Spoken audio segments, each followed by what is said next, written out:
If you're building your ABA company and you're tired of guessing, this is for you. We built the EBCBA blueprint to give you real structure, systems, and support without the fluff. Details are in the description. Is here. You may know him as the CEO of Theralytics. We know him as a friend here on the ABA Impact team. He's given us an amount of support just with helping with like kind of mechanical things when it comes to running an ABA company, because Zoe ran an ABA company for quite some time before he started Theralytics. It's important to have people that you can talk to that have been there and done that. And it's really a generous thing for somebody like Zoe, as busy as he is, to come on and share his time with us and broadcast some of those shortcuts and some of the things that you can avoid when you're starting up or developing out your ABA company. Zoe of Theralytics, thank you very much for joining us today. And we're going to talk a little bit about some of the hidden challenges in starting an ABA company. It's a pleasure. Thanks for having me on, Derek. I know we talked a little bit about not going into debt, and you had some issues that happened that kind of drove you in that direction when you first started up your company. So tell us what developed that kind of started the money issues, the financial problems for you in the first place, where you ended up having to resort to borrowing. Yeah, so I started my own agency, I would say almost 15 years ago or so. When I started my agency, the BCBA classes and your masters, they don't teach you about insurance, Medicaid, or how to handle authorizations or billing or anything like that, right? And it's crazy enough. So when I actually started my company, I started same month, the mandate went into effect in our state. So even the state had no idea what was going on, right? And all these insurance companies, because this mandate was very new. So I'd call and say, well, I need an authorization for ABA, no idea what I'm talking about. So we were in that specific state. I don't know. It seems like not much has changed with some of these other states, but it was pretty green and new time in California in terms of the ABA mandate. Previously, I worked with something called the regional centers. The regional centers, there's no real CPT code specifically involved. It was pretty straightforward. It was these state essentially funded centers, and they would essentially fund for ABA services. And the billing was really simple. All I had to do is send my billing in through a portal, and every month I would get paid. And there was no issues as long as I had parent signatures and forms filled out. So going into this, I had no idea what the CPT codes were, no idea about rendering providers, authorizations, credentialing. This was all very new to me, right? Somehow I ended up credentialing my company with a few insurance companies on my own. And then when it came time to bill, I had to rely on a biller. And so when I relied on this biller, I didn't really understand the actual revenue cycle management piece. And with the regional centers, you would just get paid monthly at 30 days. And I figured out that's how it was going to be. Little did I know that these claims take a while to get processed. There's all sorts of denials and rejections. What I was doing at the time, I was working as a contractor for another agency just to support myself and pay my bills. But I also had RBTs and their salaries and an office and everything else that I had to pay for. And so basically I had to take out loans and took out money from credit cards to essentially cover those expenses while I was getting paid. But the issue was you don't know what you don't know. And so I was receiving these denials and rejections, and it came out that my biller that I was working with had no idea what was going on either. So it was a really bad experience. Yeah, this is common in any business. You start a company and then you hire these people to do things in areas that you're not educated in. And there's a certain level of trust that's required. And I would say there's three people that can just kill your company immediately in any business. It's your accountant, your lawyer, and your IT guy. And the reason isn't a problem with any of those industries per se. It's just that these are blind spots for a lot of business owners, and we don't really know how those processes work enough to know whether this person is doing their job properly or not. And you can add in the ABA industry, you can add in your biller, especially when it comes to the insurance stuff. I had a conversation yesterday with a person who's going to come on and do a course on the Odyssey for building business credit. And we had this conversation about I am not going to put a course for building credit for your business on the front end of our Odyssey program, because before anybody gets that loaded gun, they need to know how to use it and make Absolutely. sure that we're not getting into debt unnecessarily, or that we're not building our ability to access leverage if we're leveraging things that we don't really know about. One example is we want to get everybody through the blueprint so they know where they're going, have a general plan for everything. And part of that is building these areas of the business to the best of your ability, like making sure that you know what's going on in your legal side, in your compliance side, in your billing side, making sure that you know what all those mechanisms look like. So at the very least, you can tell whether or not they're healthy. That's the biggest thing, is making sure that your billing is on course. All of your functional areas need to be on course and moving in the right direction. But how do you know? So Yeah. what happened? So what happened that led you to have to start using credit cards? And if you were starting an ABA company today, what would your process be for ensuring that you don't get into a situation like that? Yeah, you said it really well, Derek. When you're having these conversations, right, with the billers and your accountants and your lawyers, there's a certain level of baseline knowledge that you need to go in there with. Otherwise, you may get taken advantage for, and you may not get the most out of those specific services. It was funny. I was in a pretty bad place. I remember one night where I was like, I'm in debt. This is not what I wanted to do. I wanted to create a very high quality agency within my community. I didn't realize that it would be this financially stressful. And I remember going out to dinner with my wife, and I was going to be like, you know what, I'm just going to break the news to her that I'm going to need to shut down my company and just work for somebody else.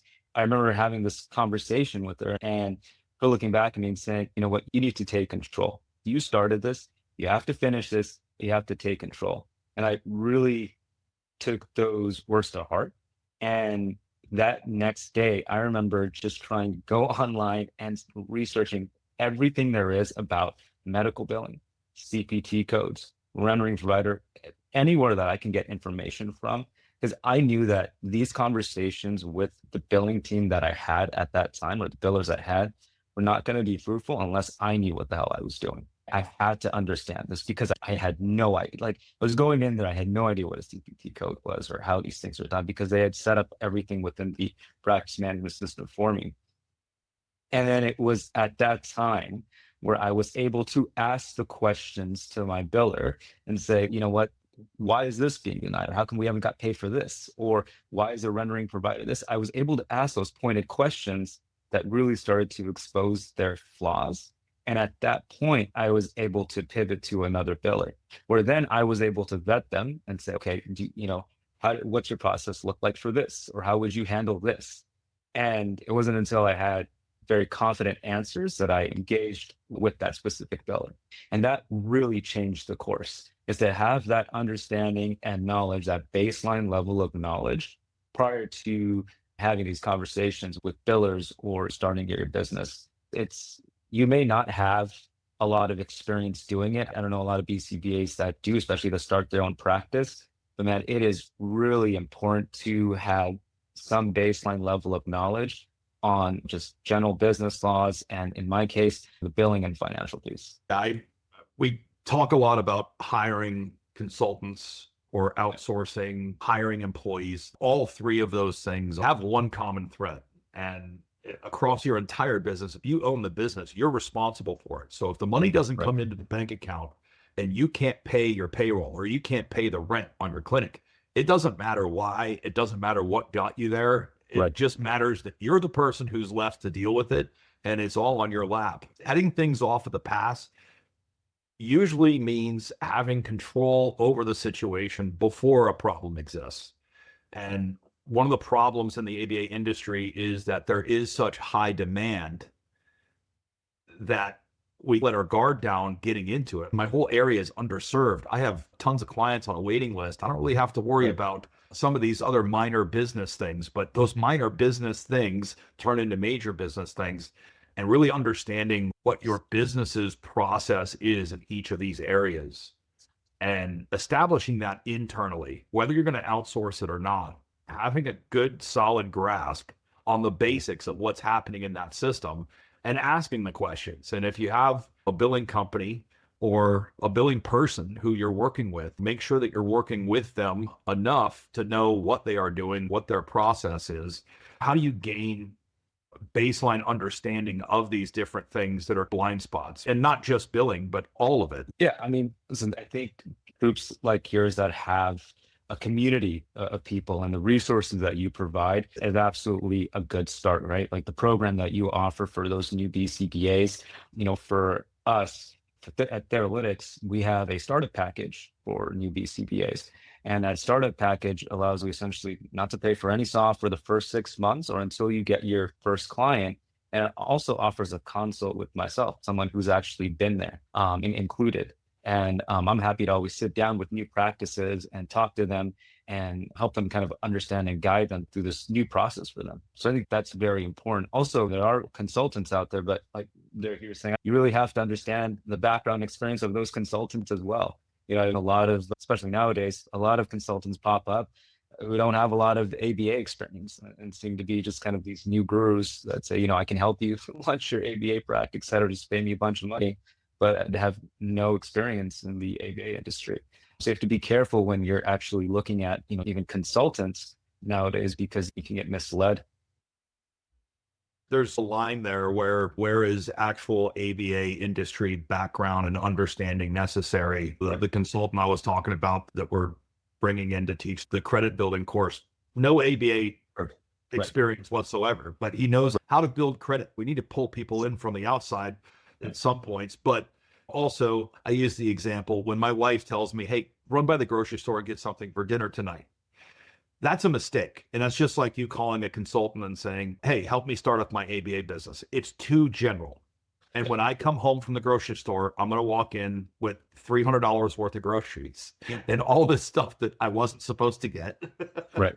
And I didn't get any real direction from my wife when she sent me to the grocery store, right? No, she says, go get chicken and we need eggs for tomorrow. And she gives me a list, like that's where we are. Otherwise, it's all just ethereal and it's do what you want to do or tell me what you think you should do. And you end up with a bunch of things you don't need, or worse, you don't get what you actually needed in the first place.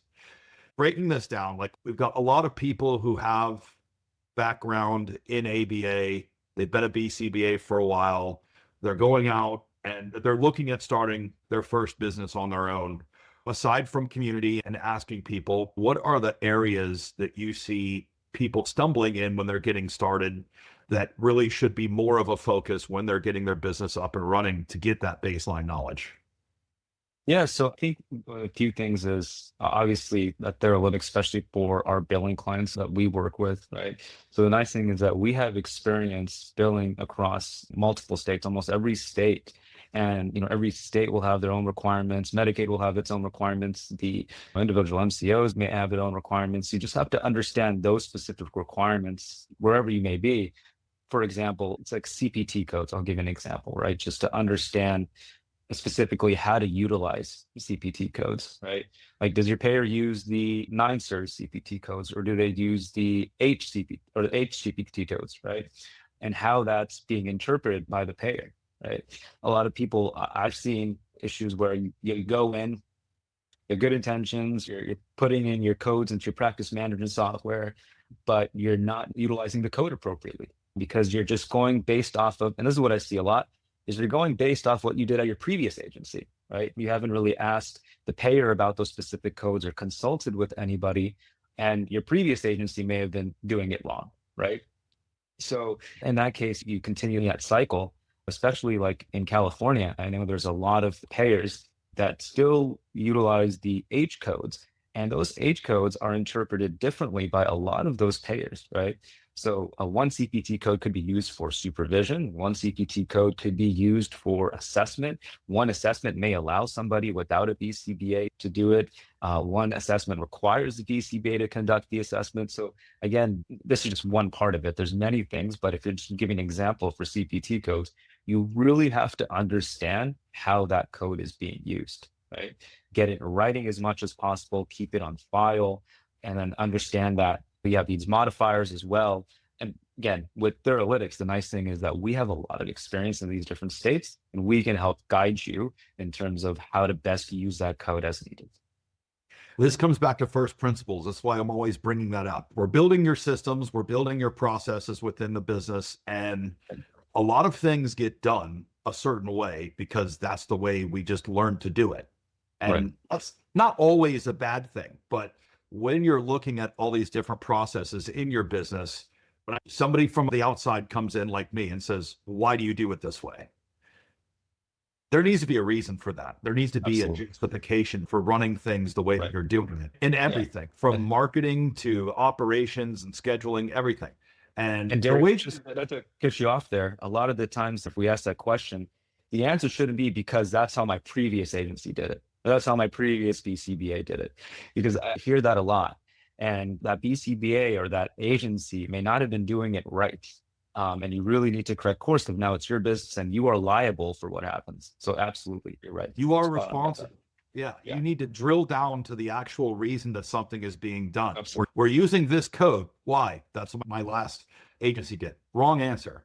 Well, this is because this is what's required for us to get paid from this specific payer. Correct answer, right? So you want to make sure that we're doing that across the business. All right. So you got into a situation, a little bit of hot water, and had to use some credit cards to bail yourself out there, and eventually caught back up and made it. Now, most people don't make it out of that situation. Most people go to dinner with their wife or their spouse and have that conversation, and the other person says, yeah, well, sometimes you win, sometimes you don't. And people give up.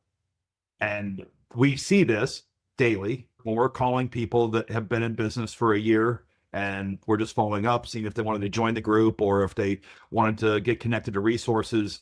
For about every 60 people that we talk to, about 8 or 9 of them have given up after a year. And it's mostly what Zoe is talking about here, getting into a situation where they don't have enough credit available on their credit cards to make it through, and they give up because that cash flow issue occurs with billing. It's a pretty common thing, and it's well over 10% of companies are just calling it quits before a year is even up. What are some other things aside from the financial and the billing that you got into? So I know we talked about like the 5 hidden challenges. Get into some of those. Yeah, the other piece too, just looking at going back to the things that you should be looking out for, just specifically on I'll touch base on the claims and then pivot to something else. Also looking at your billing side, one of the things that I see a lot of people make mistakes on is the rendering providers that you're utilizing on your claims. And that specific rendering provider that you're putting on claims matters quite a bit. I don't think people understand the importance of that. So for example, some payers may require the BCBA to be the rendering provider, right? Some payers may require the RDT to be that rendering provider. But the question is, do you know who should be the rendering provider on the claim form? And how does your software set it up so that they're placing the correct rendering provider on the claims form? Because a lot of the times you'll see audits come back and they'll look at that rendering provider and see if they were credentialed, if they have the appropriate licenses, and if that was actually the rendering provider for that specific client, right? So it's really important to make sure that you understand your payer guidelines for that. Like at Theralytics, the nice thing is that we have it set up within the application so that you can change the rendering provider fairly easily and put start and end dates, right? So for example, if one BCBA left on May 5th and another BCBA took over May 6th, all you have to do is make that change within the application. And on the billing side, everything will be taken care of. We'll have the right rendering provider for that specific claims. And if a specific claim needs to be modified so it has a correct rendering provider, you can do that as well. So again, it's really important to understand that, you have the right rendering provider on that case, because again, it varies. And also you have to ask questions about, if there's 2 BCBAs on a case, right? Which rendering provider do I use? Most people think that, it's just one BCBA overseeing everything and they're just going to be the rendering provider. That's incorrect. So I see a lot of people that struggle with that. And that was one of the issues that I had when I first started and I was working with the specific payer. I had no idea what the rendering provider field was about. I had no idea what to add there or the importance of it or the fact that it had to be credentialed or anything. Luckily, it all worked out. but it took a while, a lot of denials for me to eventually find out that field is very important. And you have to really understand the NPI number that you're putting there and the liability that comes with it. So how do we identify rendering providers in general? I know different payers are going to handle it slightly differently, but what is the general best way to handle your rendering provider, and how do you find out the exact way to handle it? Yeah, absolutely. So typically your payer will inform you in terms of who that rendering provider needs to be on that claim form, right? So for example, you look at a payer like TRICARE, right? TRICARE requires whoever actually performed that service. So whether that's the RBT, it would be the rendering provider. In most cases, there's some exceptions. In California, you have a lot of payers, specifically in payers where the RBT isn't, or the RBT doesn't have this formal credentialing process. They require the BCBA to be in that rendering provider area, whoever that overseeing BCBA is. So it really depends on the state you're in. It depends on the specific payer. Majority of these state Medicaids require the RBT's NPI within that rendering provider. But again, it really comes down to getting documentation, staying organized, and then understanding who to add on the rendering provider.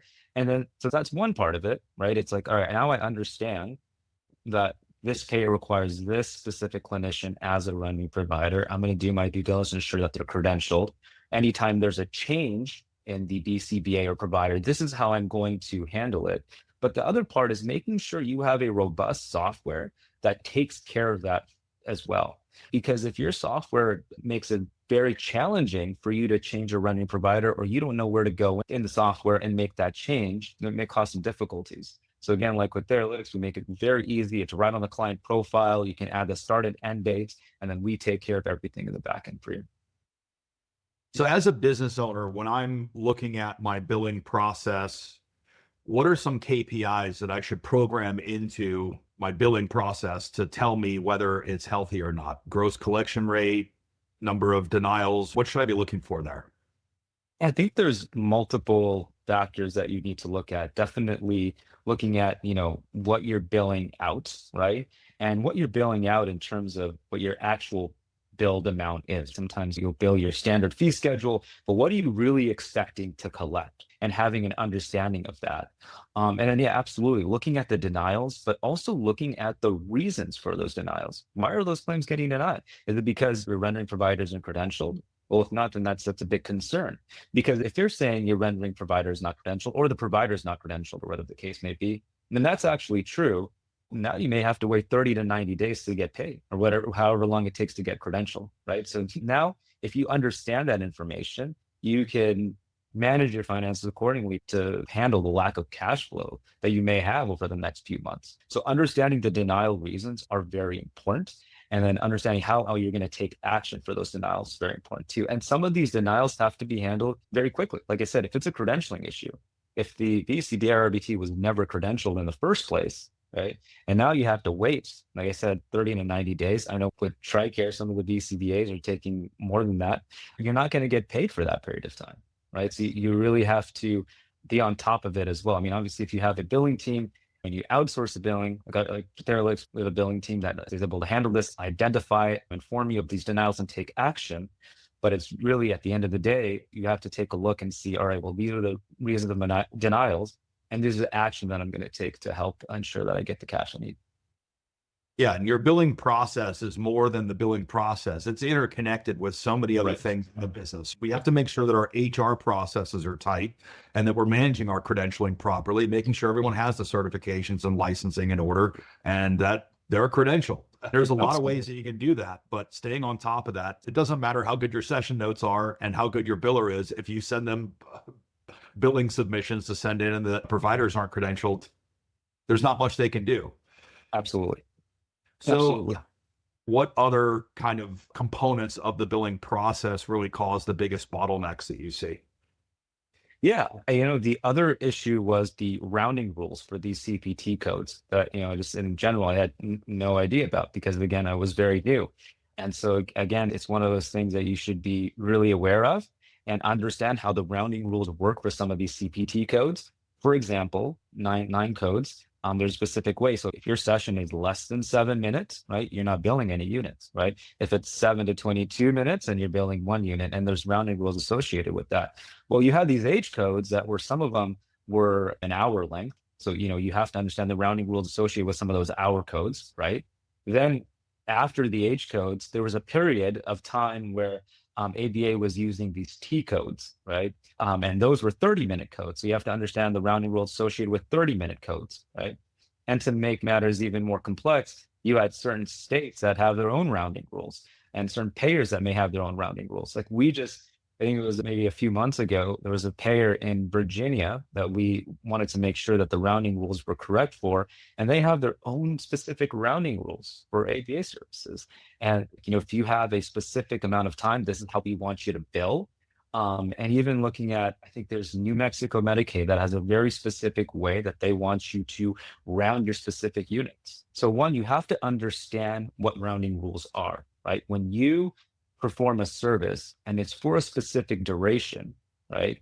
How does that convert over to units, right? And that conversion, typically there's a standard formula for, like I said, 9 series codes, and most 15-minute codes have a standard conversion. But do you know how long one unit is for? Like, is one unit an hour? Is one unit 15 minutes? Is it 30 minutes? Is it a time code?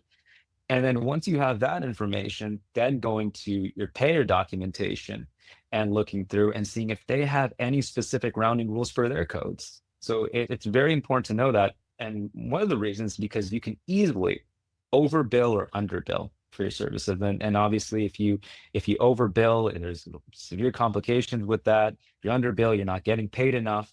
So it's very important. And I remember I was dealing with H codes at the time when I started my practice, and some were an hour, some were 15 minutes, but and our practice management software wasn't set up to handle that properly.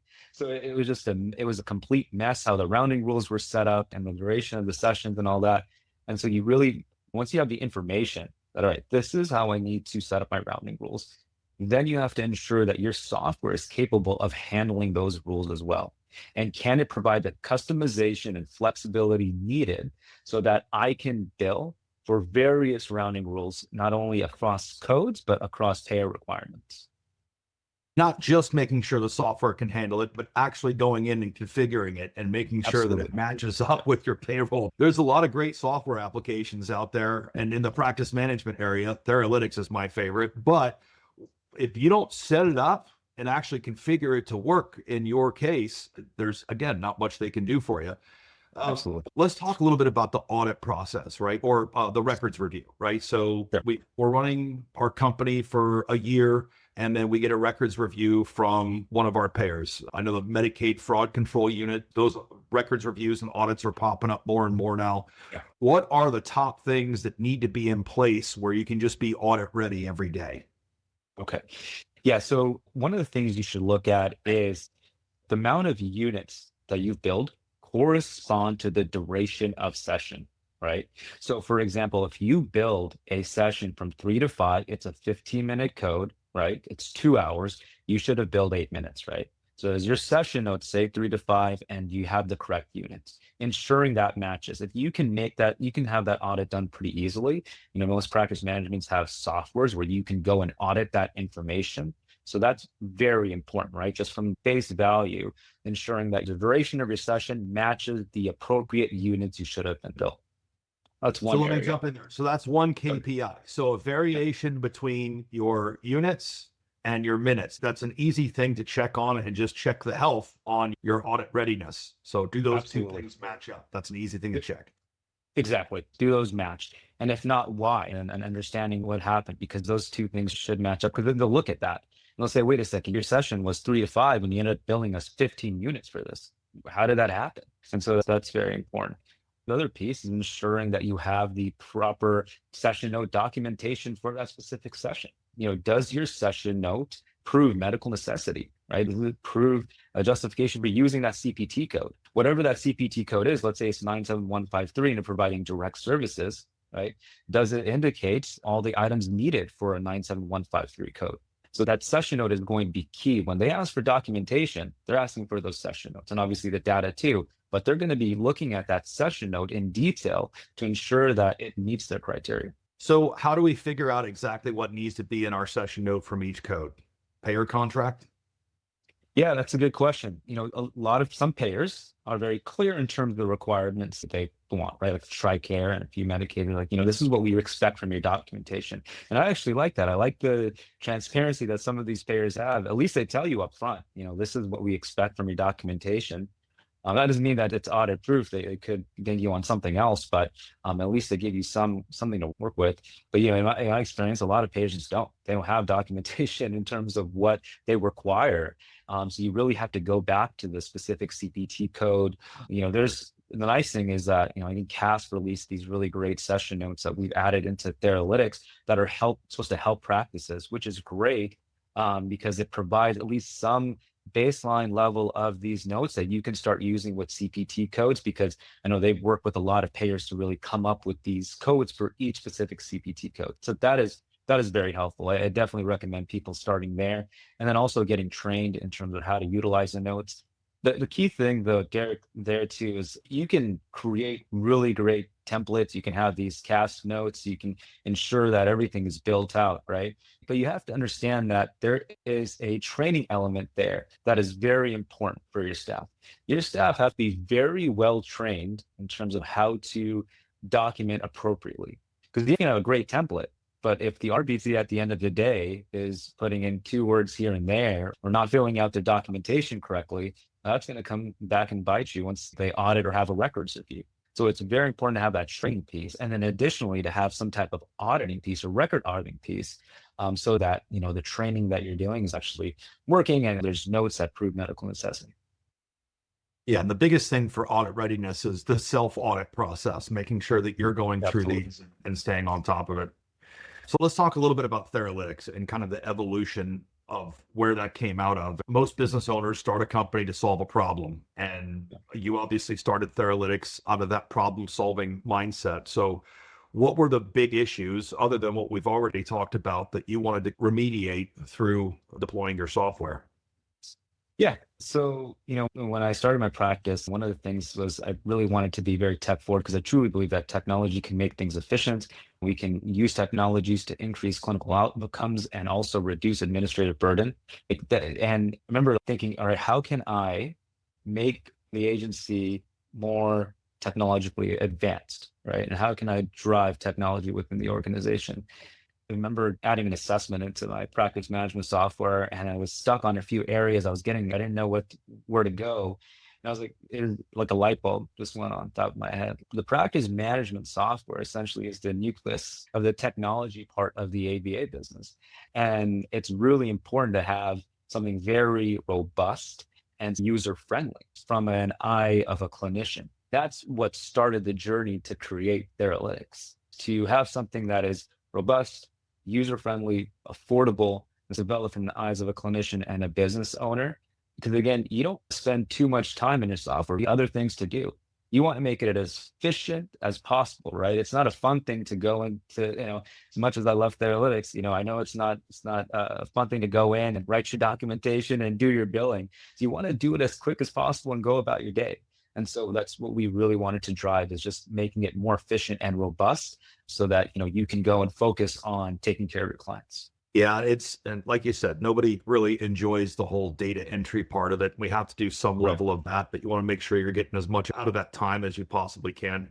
So if you were starting an ABA company up today, what are the areas that you would focus on learning about? Don't touch highly paid consultants. Make sure your practice managed software has some experience backed by them. What I would suggest is, one, really understanding the billing and financial piece. Listen, I know all of us go into this to really help our clients and to do great work. But the truth of the matter is, if you're not financially viable, you can't do any of the things. You really have to understand that. Hopefully, I can stress that for new BCBAs open up their practice, you have to ensure that your business is financially viable to carry out the passion for what you do. To do that, right, you really have to understand that specific billing piece. Again, the things that we talked about, the CPT codes, even understanding how much you're getting paid, what your rates are. We haven't even spoken about that, but what your rates are, what you're paying your staff. And is that a scalable rate that you're paying your staff? There's all sorts of things there, but the billing and financial piece, you really have to understand and note down prior to moving forward.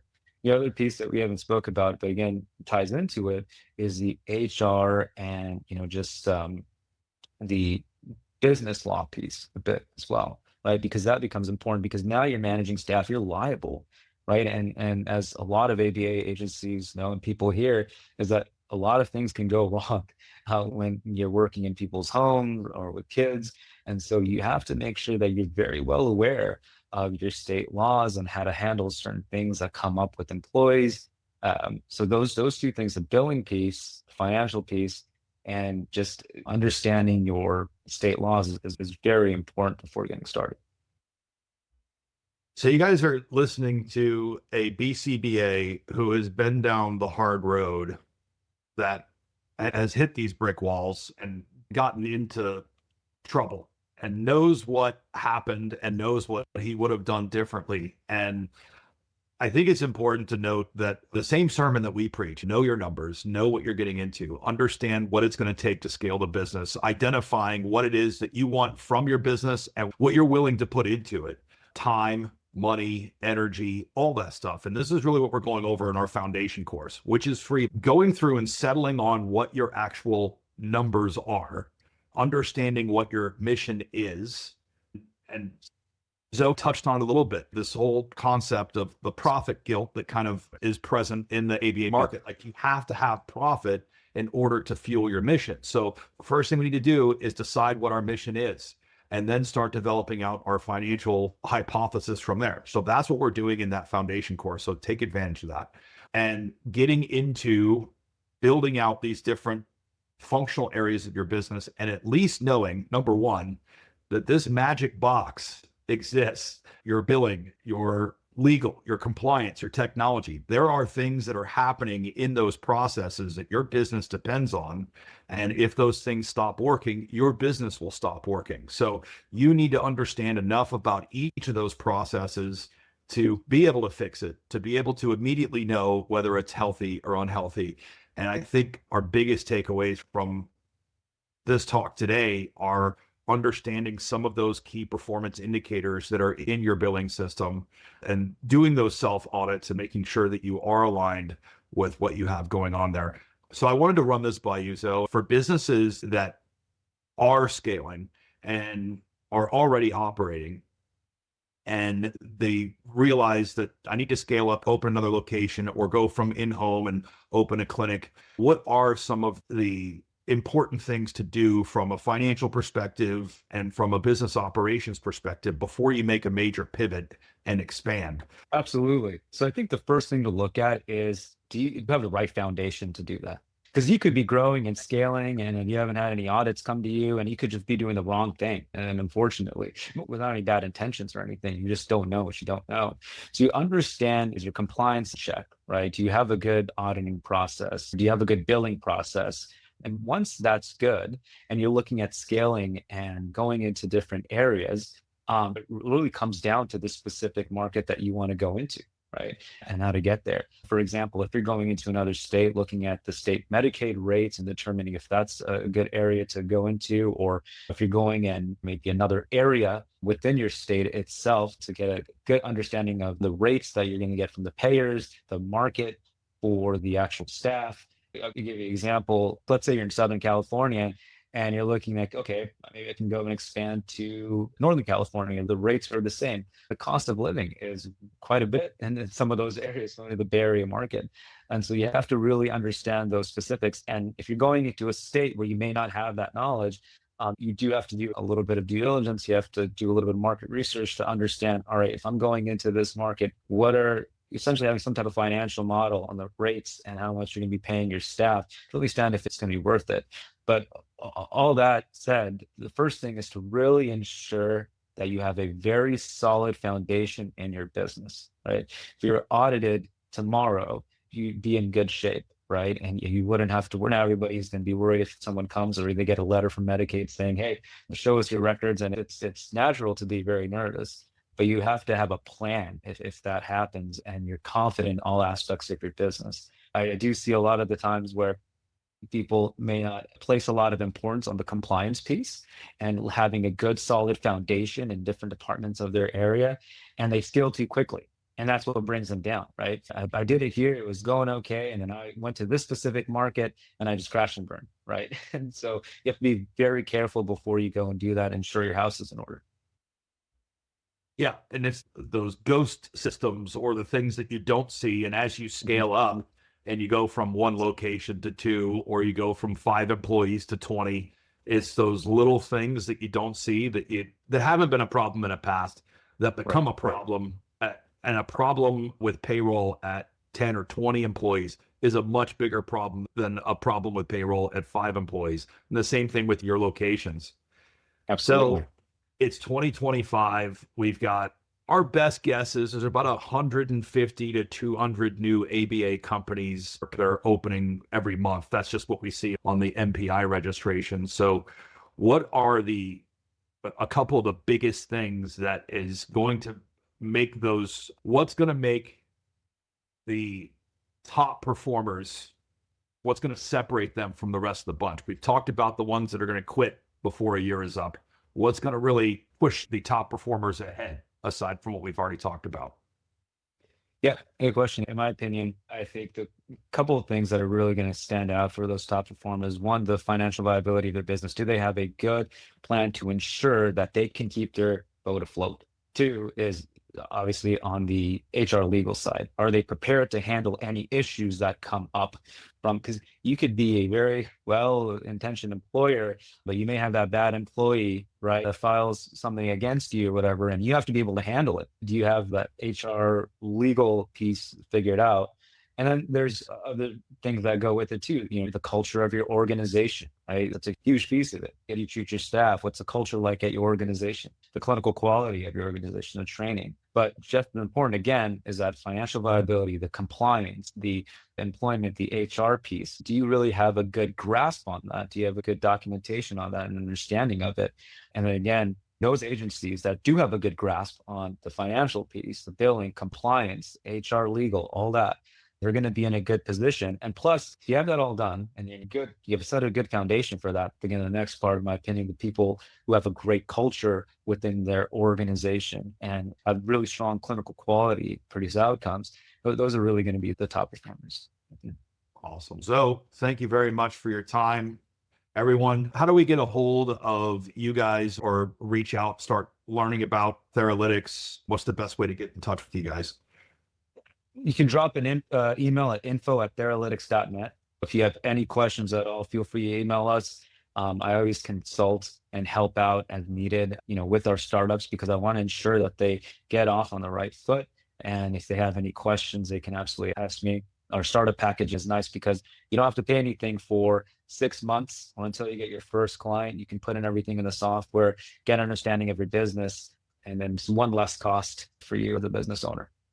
Yeah, there were a couple of reasons that Zoe and I really hit it off. We've got these common threads where we're willing to jump on the phone and help you with stuff. And even if you're not a customer, we just want to help the industry and help you get off on the right foot. And then the other thing was the fact that Theralytics just says, hey, come in, you can use all of our stuff. The first 6 months is free. That gives you plenty of time to get all of your business systems built and organized. Then you don't have that overhead cost added in until you can actually start generating some revenue and getting rolling there. It's really a great company and great people to work. Once again, thank you. So thank you everyone for showing up.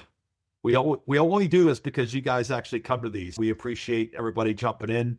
And if you're watching this recording, info@Theralytics. It's THERALYTICS.net. And we'll put that in the video description as well. But make sure you reach out to these guys, especially if you're thinking about changing your practice management system, you need help getting started up. This is the place to go. And make sure you're checking out our foundation course. It's free, abaimpact.com. And we'll see you all there. Thank you, Zoe. You guys, take care. You're already doing the work, investing your time, your energy, and your vision. So let's make it count. Build something that works without breaking you. The EBCBA Blueprint is the way. Get started for free with our foundation course.